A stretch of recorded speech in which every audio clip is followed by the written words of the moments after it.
Hello, good afternoon.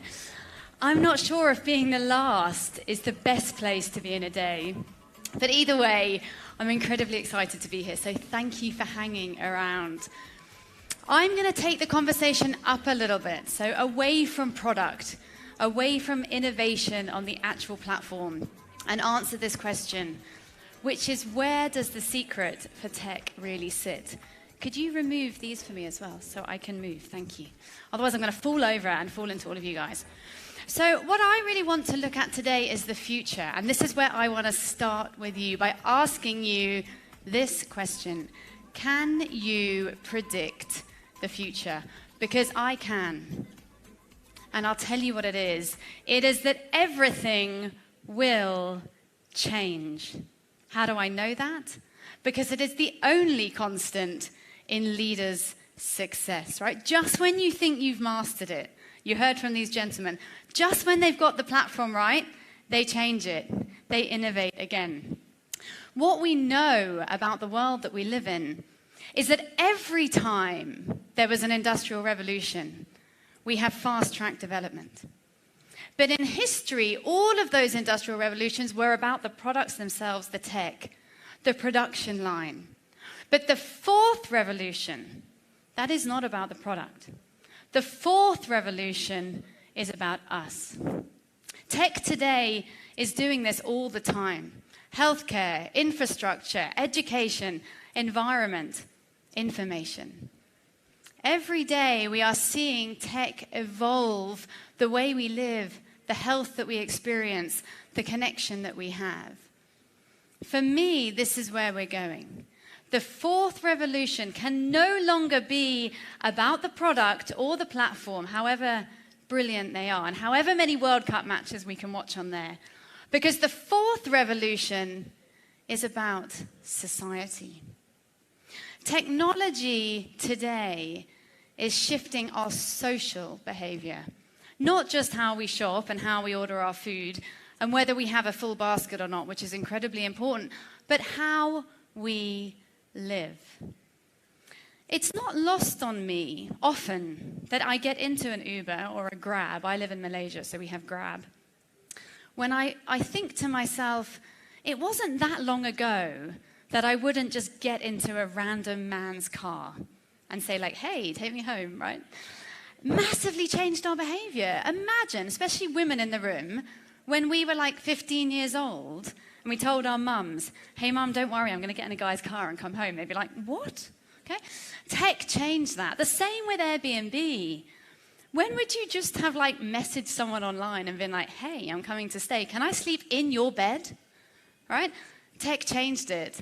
And the last one is Tinder. When did we ever think we would find the love of our life by, which way do you swipe? Right, I think, when you say yes, okay? So technology is doing that. Technology is changing how we live and how we experience the world. But it's also shifting the who we lead and how we lead them. You guys in this room have massive amounts of power because people sit on your platforms listening to you, right? Listening to your advice and following your advice on how they should shop and what they should buy and what goes with the product that they were going to purchase and perhaps how they should upgrade the budget that they thought they were going to spend. You guys have the power of leadership. It's Satya Nadella. He's the CEO of Microsoft. He's often ranked as the top CEO in the world. Satya says that as leaders, we can empower humans to achieve more. I believe him. I think that's exactly what we're here to do. I think that's exactly what tech leaders are here to do. You are here to empower humanity to achieve more than they could without the tech. My belief is this. My belief is that whatever you innovate, whatever you create, you have to keep this in mind. I get up every day, I travel the world, I'm constantly on a plane to try and tell the world that we need to do this. We need to balance humanism and capitalism. We all need to make money. It's great to upgrade the basket size, keep doing it. But we have to do it in a way where we look after the people as well as the profit. People beyond profit, not instead of, make your money. People beyond profit. Why? Because of this. We are suffering an empathy deficit, and it's damaging humanity. What we know about empathy is that when empathy is low, all of the isms are high. Racism, ageism, sexism, ableism. When there is low empathy, we are lonely. Statistically, 52% of you in this room are lonely. Loneliness doesn't mean that you are alone in a room. It means you have a lack of connection. 52% of the world is 3.5 billion lonely people. When you layer on that there are 400 million people with depression, when you layer on top of that the second biggest killer of our youth, 14 to 24-year-olds, is suicide, you realize that this empathy deficit, this segregation of our society is damaging our humanity. And it's been doing it for 30 years. 3 decades of an evolutionary skill set that we have just let go by the wayside. We're not talking about it enough, which is why I get up every day and tell anyone that will listen about empathy and why we need it, because of this. Because there is no human, there is no shopper, there is no person on your e-com platform that doesn't have the need to be understood. When 2 babies are born with equal physiological defects, the one that gets less empathy will die quicker. As humans, we are pro-social. We have to be together. We don't do very well when we're alone. And because of that, there is also no human that won't perform better, connect more deeply, or experience better health, quite literally live longer, and this is proved by the data, than when that need is understood. When we are seen and heard, we survive for more years on the planet. That's how serious this is. I spoke about Satya. He also said this. He said that most people think that empathy is something reserved for family and friends. But the truth is that it's an existential business priority. As leaders in your field, please, you have a responsibility to help us fill this gap, to bring our people back together.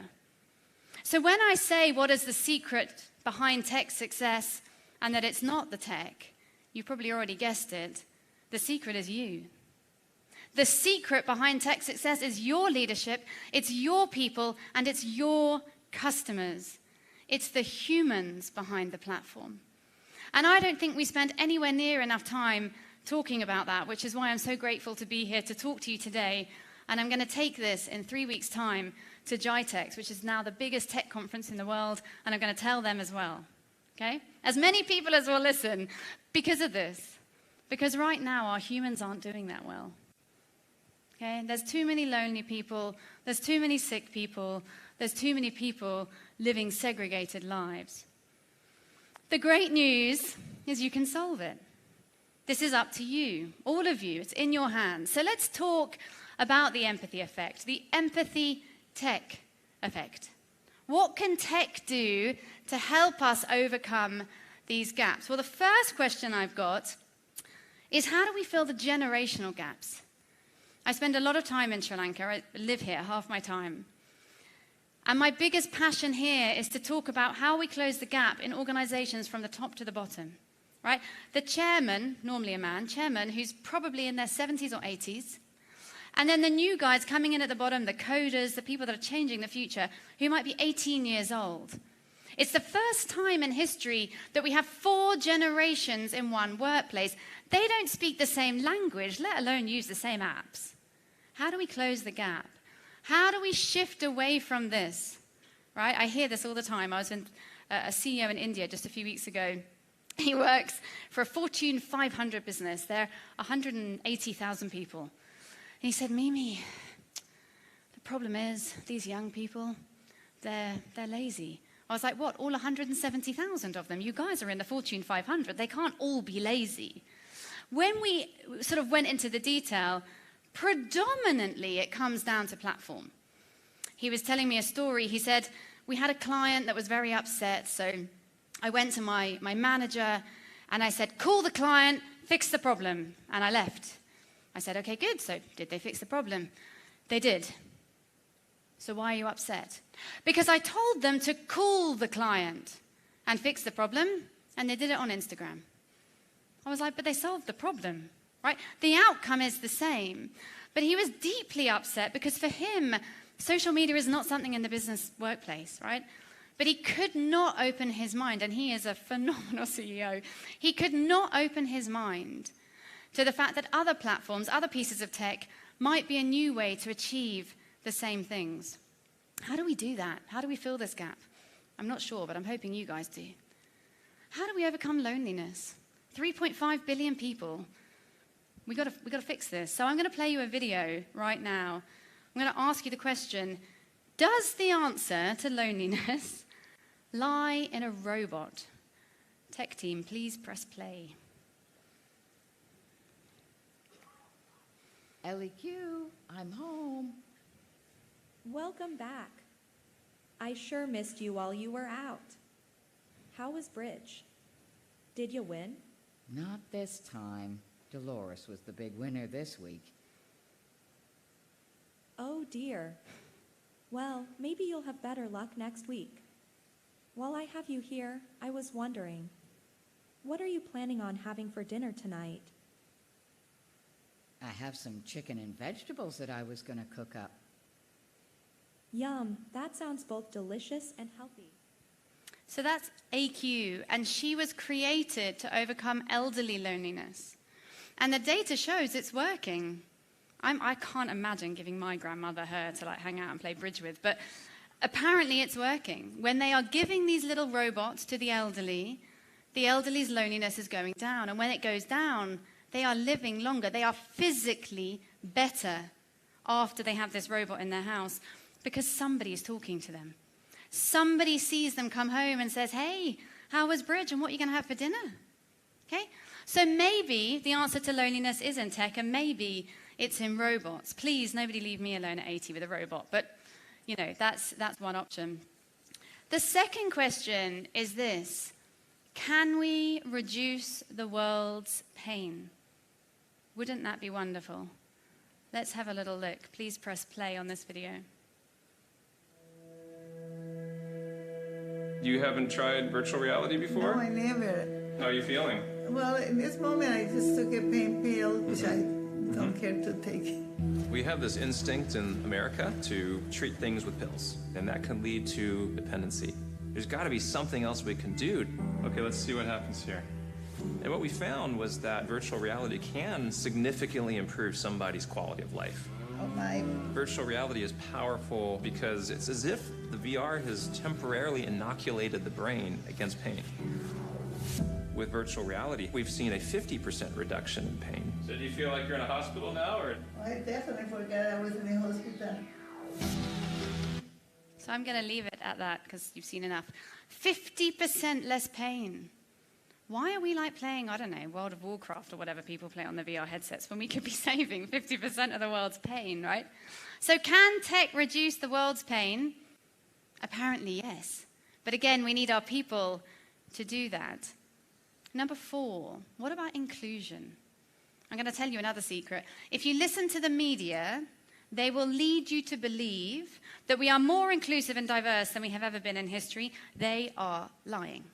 Okay? We are more segregated than we have ever been.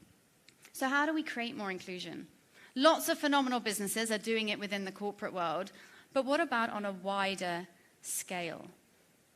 I'm going to play a video now. If you have sensitivity to light and sensorial issues, please don't watch this video because it can be triggering.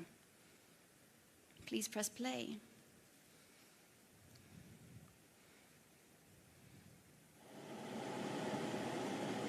Just wait there 1 minute, I'm just going to get a ticket, okay?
I think you've seen enough for Tuesday afternoon.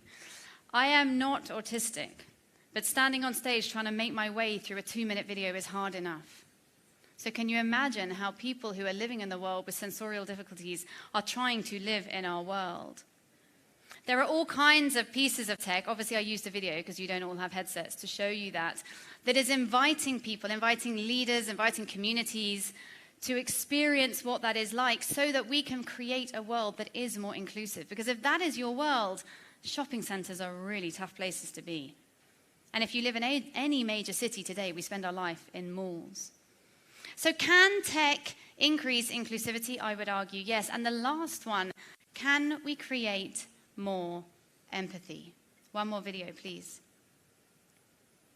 Welcome back to KFM 98.2. This is Derek Douglas with your daily news.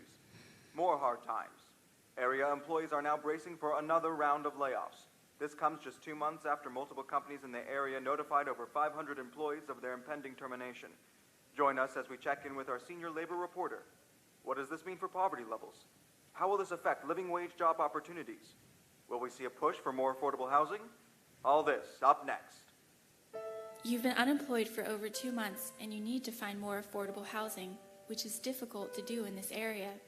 While you look for a new place, you sell objects in your apartment to offset the amount of rent you owe.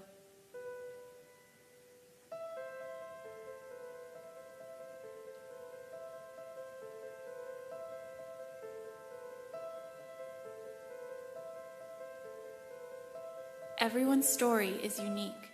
In this first-person VR interactive, face the adversity of living without a home. Welcome back. So that piece came from Stanford University, and what they were trying to do was enable predominantly people in San Francisco, but in the US, for people to understand the homeless. Because what they found was that across society, people blamed the homeless for being homeless. Perhaps they thought they were lazy or they couldn't be bothered or any other kind of judgment or analysis on that. They used VR to take people and put them into their shoes and show them literally how they went from having a job and having an apartment and then not having a job and not having an apartment. So the data shows that yes, tech can create more empathy. I don't create tech, I talk about empathy. So somebody out there, it's your responsibility to do that. So success relies on us and not the products we create. There's an endless number of products to solve these social woes, but the only way they're ever going to get developed is if you, as leaders in this industry, make that happen. There is a fundamental need to stop talking and start listening. I believe that 2024 will be the year when listening leadership goes mainstream. We are not listening to each other. We are not using our listening to close the gaps. We are not listening to our consumers. How do we do that? I know that sometimes when I present these big themes around multi-generational teams and how much has changed, it can be quite overwhelming. So I want to close with one final big thought, and that is this. We are all more alike than we are different. There are millions of ways that we are unique. How we shop, where we shop, what we believe, where we come from, what color our skin is, what we believe in, how many children we have, how we choose to spend our lives. There are millions of ways that we are unique. But as humans, we are still more alike than we are different. I'm going to play one more film to bring this to life. We need some volume. Together,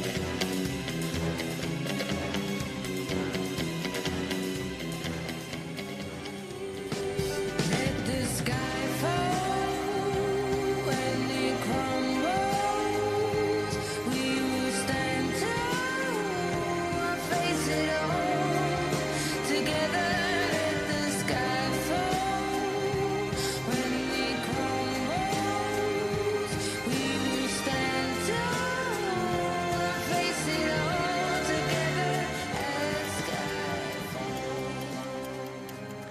What film was that? Somebody tell me.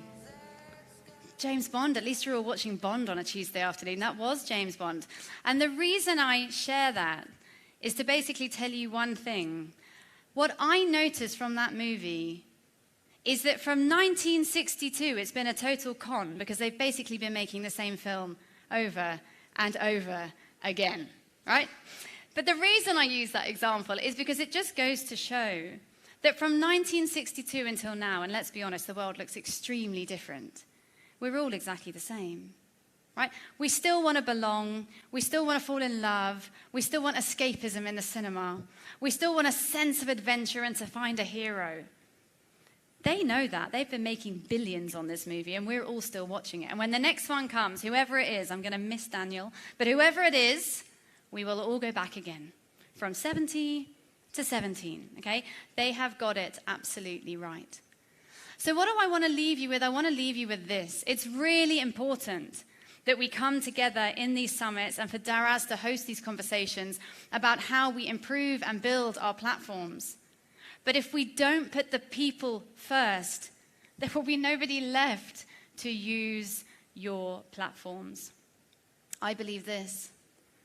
I believe that the more the world talks about empathy, the more empathy the world will have. And there has never been a time, especially in Sri Lanka, when the world has needed more empathy than now. Thank you very much for having me.